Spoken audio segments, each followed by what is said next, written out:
Good morning. Welcome or welcome back to Bookeemonsters. My name is PK. It is Saturday.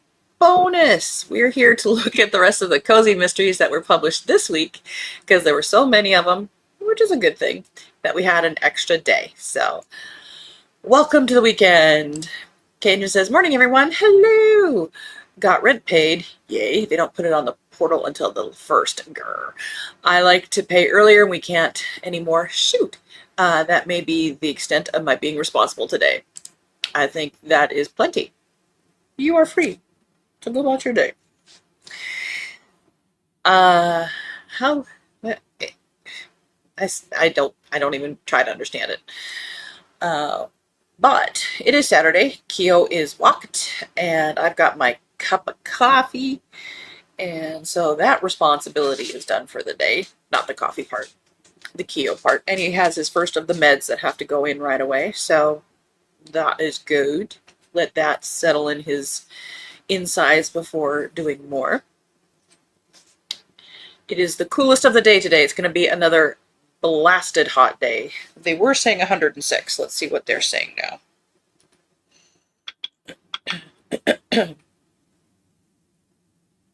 Yes, still staying 106 today. So we are hunkering down for the day.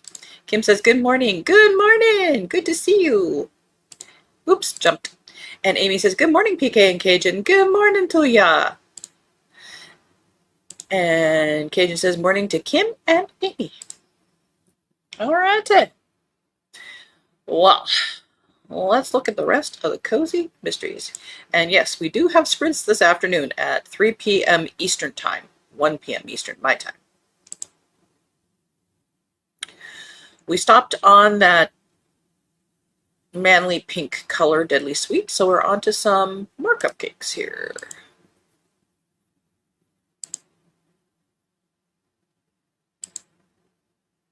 Cupcakes are just carriers for frosting, and that is my opinion, and everybody else is wrong, as the saying goes. No. Killer Wedding Cupcakes by Amelia Pine, 5th in the Sea Glass Beach Mysteries. Milliner Paige Andrews has seen Sea Glass Beach get chaotic, but this was supposed to be the good kind. Two of her dearest friends marrying on the same sun-drenched day, her own mother marrying the chief of police, and Lola the Beagle bribed into semi-respectable behavior with carefully calibrated treat diplomacy. Then the wedding DJ goes face first into the buttercream. No! Save the buttercream! Now the chief of police is the groom, the host, and suspect all at once, which means the investigation falls, as it so often does, to Paige. Really? Kyle Sanderson had a gift for making enemies, and half the guest list is proof. But the deeper Paige digs, the more personal it gets, and someone is making it very clear she should stop asking questions. She has no intention of stopping, because this time the people with the most to lose are the ones she loves.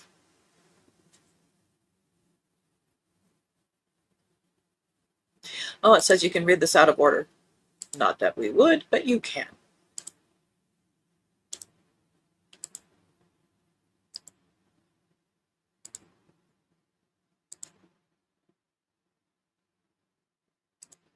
Kim says, hate I don't make it these anymore. We watch motivational videos and read a motivational book every morning. Nice!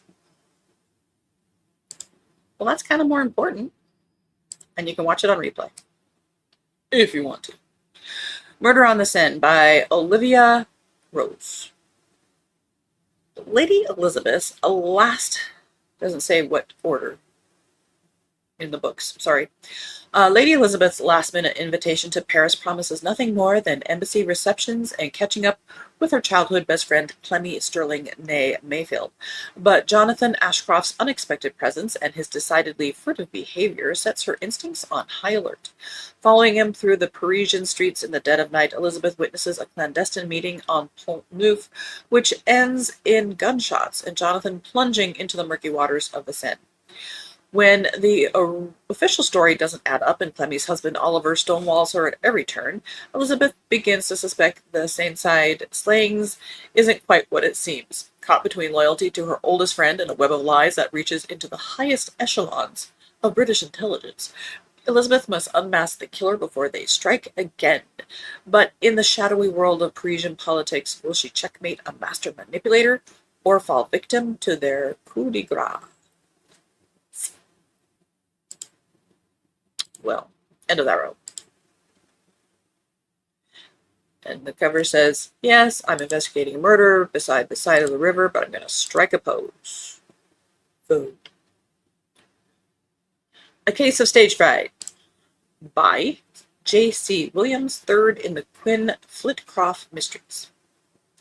There was something of a buzz amongst the Isle of Man's amateur dramatic circles. After all, it's not every day that the historic Gaiety Theatre plays host to a former Hollywood star such as Willard Fairfax. Unfortunately, Mr. Fairfax's fame is matched only by his ego. As rehearsals get underway, his abrasive manner succeeds in rubbing cast members, theater staff, and just about everyone else up the wrong way. Before long, the production is brought to an abrupt and unexpected halt when an unthinkable incident sends shockwaves through the island and further afield. As speculation mounts and rumors continue to swirl, private investigators Quinn Flitcroft and Toby Haddock are asked to take a closer look at events behind the scenes. To uncover the truth, they must discover who has been following the script and who has been writing their own. The final curtain may have fallen, but unless Quinn and Toby uncover the truth, the Gaiety Theatre could be about to receive an unwelcome encore in A Case of Stage Fright. Title card.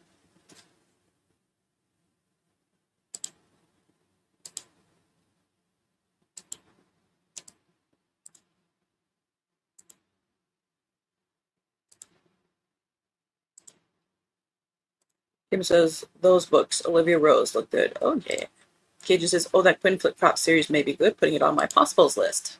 Awesome. That's why we do it. I didn't know they're out there until we see them.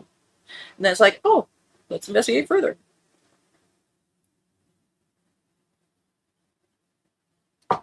I find many books that way. Murder at the Motel by Lee Williamson, third in the Maggie and Marple Cozy Mysteries. A jilted boyfriend, a missing ring, a ripped photograph. When Clara and Aroha, A-R-O-H-A, Aroha, agree to help their friend Dominic with a pre-opening event at his newly refurbished motel, they expect an afternoon of serving tea and cake at a motel, not a corpse in one of the rooms. Now, with the police locking down the building and naming everyone on site a suspect, Clara finds herself trapped in close quarters with the one person she'd hoped never to see again. As tensions rise and secrets surface, Clara and Aroha must uncover the truth before her whole world falls apart. And when Clara herself becomes the next target, Maggie and the book club dig for clues from the outside, but time is running out and the killer is closer than anyone thinks. You know, that's kind of a fancy room for a motel, too, if this is from a motel. Not the motels that I've seen. Just saying.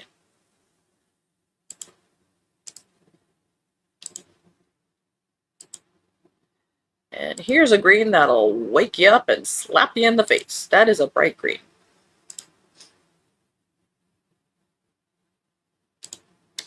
Auntie Caffeine says, hello. Well, hello.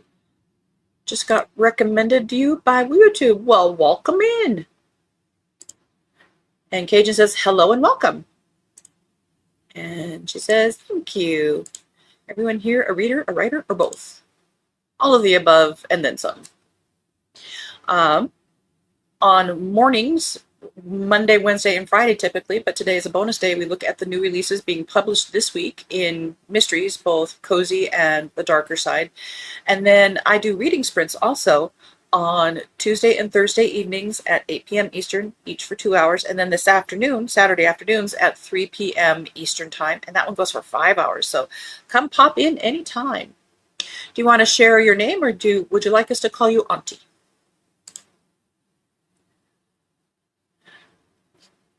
Back to the green that will burn into your eyeballs. Death at the Village Garden Party.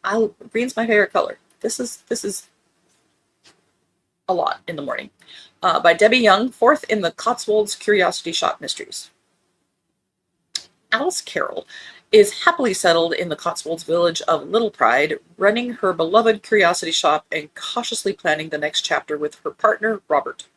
So when Robert buys the neighboring Cold Bottom estate, Alice offers to help him win over its eccentric residents by reviving the village's once loved summer garden party. But between grumbling fairground workers, gloomy villagers, and a downpour that would dampen anyone's bunting, the day doesn't quite go to plan. Then a guest stumbles into the marquee and he's dead before his body hits the ground. Really? Did you time it? Can Alice untangle old rivalries and strange secrets to find the killer, or will Cold Bottom's fresh start end in another funeral?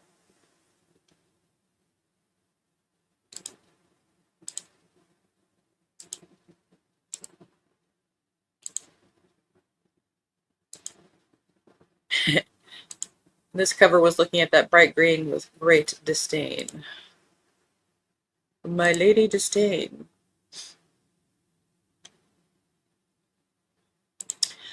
And she says, oh, fun. I love writing sprints. Excellent. I play ambiance and you do the self-care on your side. Kim says, welcome. Reader here. And she says, I'm Catherine. Well, hello, Catherine. Kay just says, I love Debbie Young's books. I've read all her series and really enjoyed them. I have this one to read this month. Well, I'll love that for you. And Kay just says, I'm a reader. And Catherine says, ooh, Cotswolds. Love that area of England. And Catherine says, very cool. All right. A Coveted Heiress by Sarah F. Knoll, second in the Isabella Hartwell Society Mysteries. Set in 1890s London, it says. London society is still deciding what to make of Isabella Hartwell. She is wealthy, unmarried, American, and entirely too independent for comfort. But does she have money? When she attends an exclusive private event at Harrods, she expects spectacle, gossip, and perhaps a little matchmaking. She does not expect death. At first, the tragedy appears to be a dreadful accident within the store's glittering walls, but Isabella notices details others overlook and soon suspects that something far more deliberate has occurred. As she investigates, she uncovers a world of concealed debts, private bargains, bruised pride, and respectable people desperate to keep ruin out of sight. In a society where everything has a price, even reputation can become a motive for murder. With suspicion spreading through drawing rooms, showrooms, and back corridors alike, Isabella must discover who wanted the victim silenced before the killer decides that one impertinent heiress has seen far too much.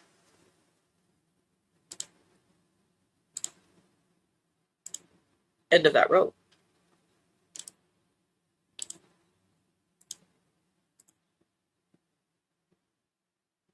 Always jumps. Catherine says, okay, going to listen to you while I check and see if the dumb mouse damaged any of my old photos. Oh, I hate mice. Hate them.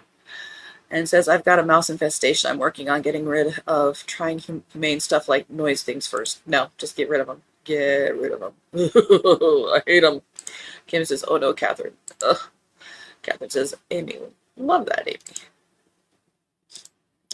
Decaf Deceptions by Sarah Macy, sixth in the Sarah Secrets Mysteries. Ghosts from the past don't always stay buried. When a South Sea ghost tour takes an unexpected, unsettling turn, cafe owner Sarah Meadows expects seaside theatrics, not fresh questions about a glamorous magician's assistant who vanished years ago. At the time, it was ruled a tragic accident. Now whispers are resurfacing, old rivalries are stirring, and the town's close-knit theatrical circle is keen to keep certain secrets firmly behind the curtain. Between the comforting rhythm of life at Sarah's Secrets, fresh coffee, and Missy the Labrador loyally stationed beneath the counter, Sarah tries to stay out of it until the mystery edges closer to home. With niece Robin drawn into the intrigue and tensions rising around the ghost tour, Sarah must separate smoke and mirrors from something far more dangerous before history has the chance to repeat itself. Because in Southsea, not every disappearance is an illusion.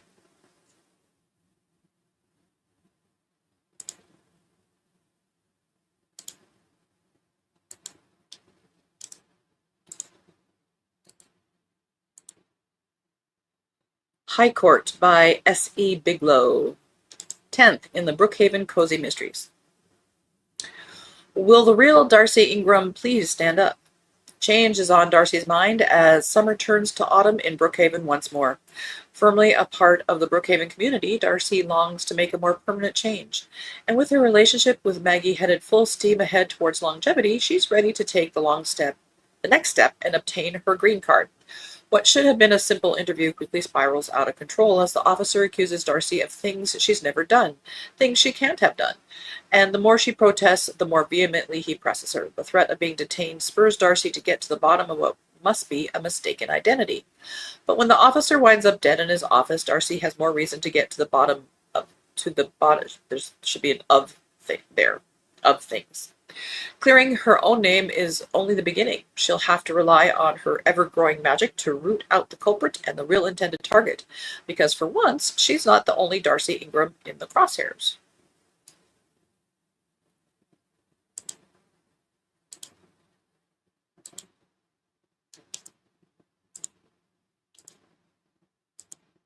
Faith Martin has a new one. Oh, a new series. The Oxford Detective Society. Oxford biographer Lisa Moore is delighted to be commissioned to write about Amelia Monty Montrose, the 1960s music icon who died mysteriously at her birthday party in 1966. But as Lisa delves into Monty's past, she discovers the wild child portrayed by the press was hiding far more than anyone knew. And someone is taking a very keen interest in Lisa's research. Her flat has been broken into, her phone is acting strangely, and she has a feeling she is being followed. Is Lisa getting too close to a dangerous truth? Was there more to Monty's death than a tragic accident? With the help of her cat Bibby and her Oxford friends who form the Oxford Detective Society, Lisa must uncover what really happened 60 years ago, because in Oxfordshire's country houses and picture-perfect gardens, the past refuses to stay buried. I'm kind of intrigued. I might check that one out.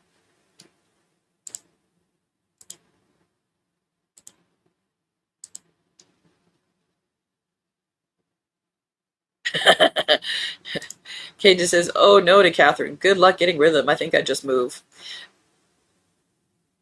That and spiders. Ugh. Amy says, "Good luck on rehoming the problem." Catherine says, "Oh, a book with coffee. Right up my alley." Ah, absolutely.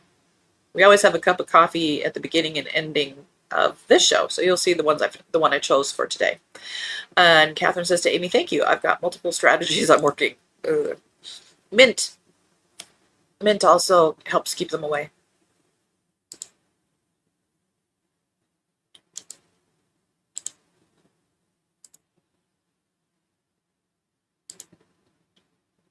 Sneezes and Secrets. I was about to say squeezes. First in The Pug's Cozy Mysteries by Amanda, I'm going to say Sturchik. Reginald Reg Thorne is done with secrets. After a career as a logistics manager and 2 years living out of suitcase, he's ready to embrace the life of a retired gentleman in the rustic village of Whiskerley. His only companions are his two faithful pugs, Pudding and Pickles, who, thanks to a specialized herbal blend, can actually speak to him. Oh, God. But the peace is shattered when a malicious rumor begins to spread faster than a case of pink eye. Local gossip Ivor Hurd is telling everyone that Reg's landlord, the kind-hearted Dr. Barnaby Sniffles, is the source of highly contagious wasting sneeze. With clients canceling in droves and the prickly RSPCA inspector Octavia Prigg threatening to shutter the clinic for code violations, Reg realizes his new home, a flat right above the surgery, is on the line. To save his home and the local businesses, Reg must launch an investigative strut. With Pudding acting as an exam room therapy dog and Pickles managing to the waiting room, this motley crew of humans and hounds has only 48 hours to unmask the source of the rumors and pass a high-stakes inspection. If you love quirky talking animals, 80s hard rock anthems, and mysteries where the only thing fatal is a misunderstanding, read this book. End of that row. Sooner the better.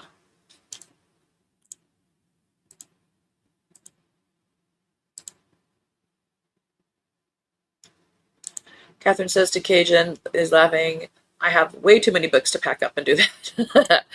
Gage says, sigh, was intrigued about the... Yeah, until they started talking. Just no. Me too.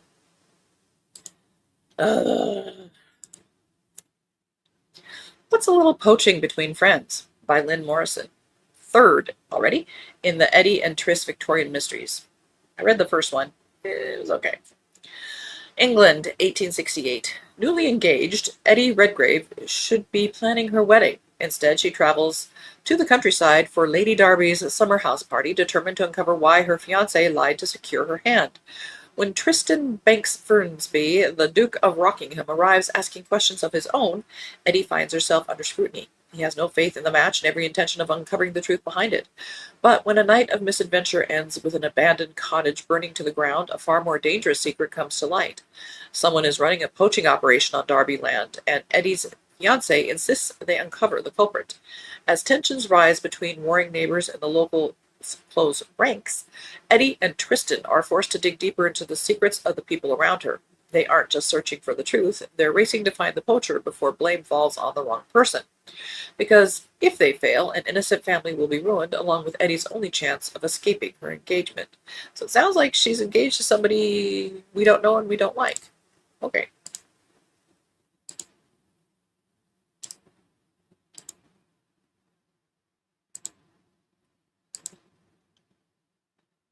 Let the Murderer Say Amen by Carolyn Marie Wilkins, second in the Psychics and Soul Food Mysteries. Looks like this is set in 1920s America during the Jazz Age. The people of Agate, Illinois have welcomed Bishop Pius Amun-Ra with open arms, flocking to become congregants of his Temple of Righteous Revelation. He has won over the hearts not only of the black churchgoers, but also the city's white political and wealthy elite. Bishop Ra is more than a preacher of the good word. He is a faith healer, blessed with the gift of the banks of the Nile during his youth in Egypt. His worshippers believe he can cure cancer and even raise the dead. Sequoia LaMarche was saved by Bishop Ra, and the young white woman serves his church as a singer, receiving death threats for her efforts. Despite Ra's protection, members of the temple's inner circle hold Sequoia in contempt, including bodyguard Sam Constant, who publicly accuses her of stealing money from the collection plate. After the confrontation, Sequoia's murdered body is discovered, and Sam becomes the police's number one suspect. Nola is a good friend of Sam's sister, believing he's innocent. Guided by her psychic instincts, she conducts her own investigation, uncovering secrets about the bishop and the people closest to him, including his wife. The leaders of the temple are not as righteous as they claim. Their altruism masks sins they preferred buried. And when another murder occurs, Nola must unveil the killer before she becomes the next victim. ...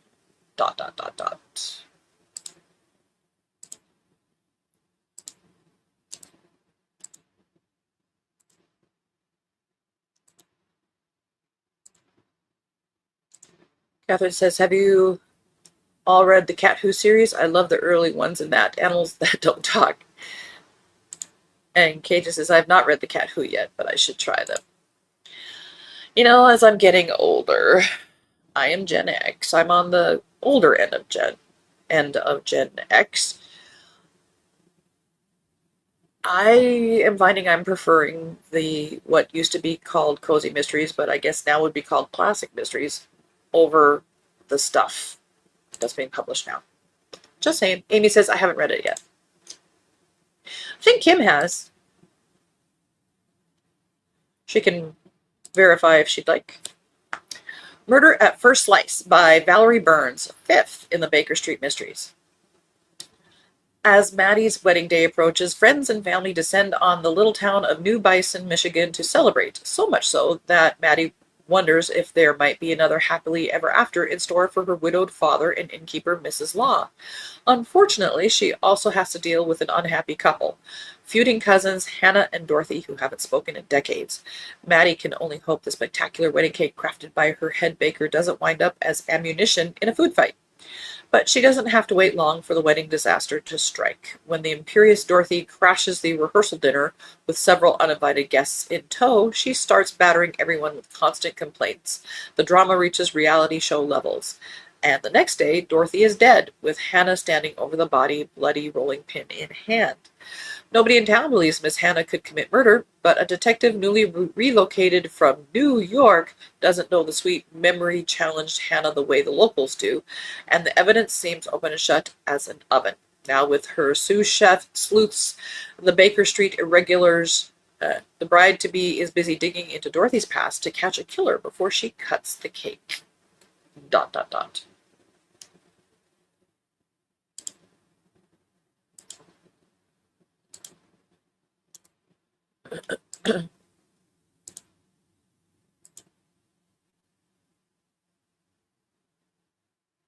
Patchwork of Suspicion. Excuse me. By Catherine Michael First in the Patchwork Pines Quilting Cozy Mysteries.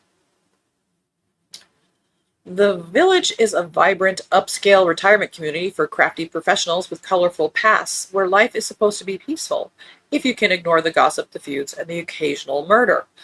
When the Golden Needle Festival comes to town, it attracts quilting enthusiasts, historians, and collectors alike. But shortly after appraiser Horace Buttonwood declares a priceless quilt a fake, he's found dead.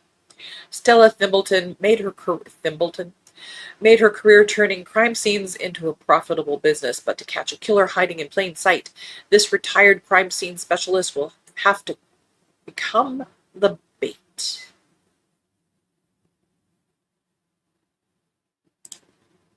End of that row. One more.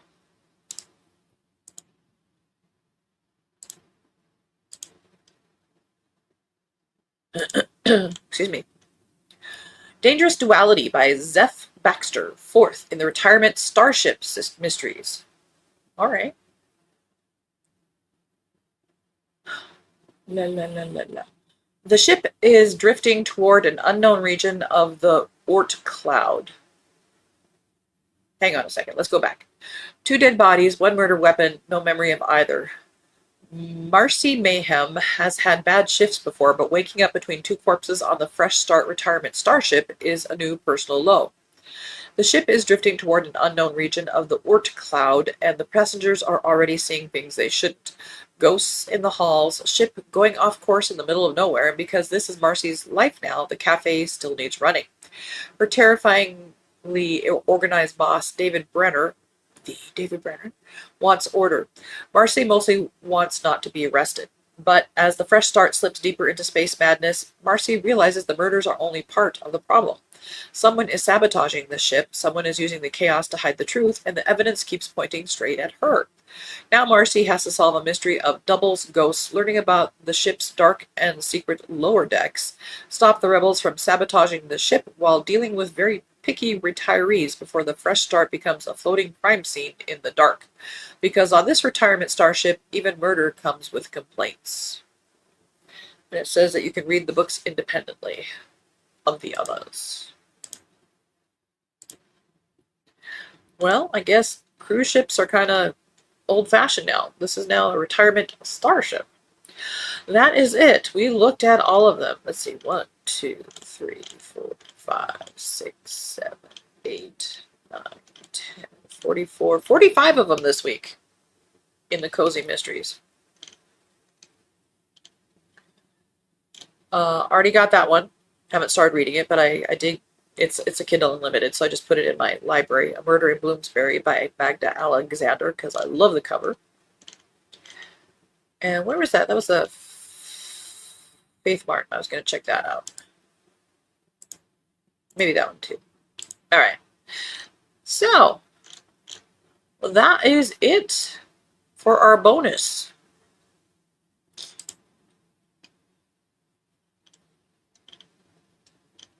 Woo, I'm behind. Kim says, I love the Cat Who. I knew you read it. And Catherine says to Cajun, I love the first ones especially. Amy says, yay, I get to start this today. Doesn't that make you happy?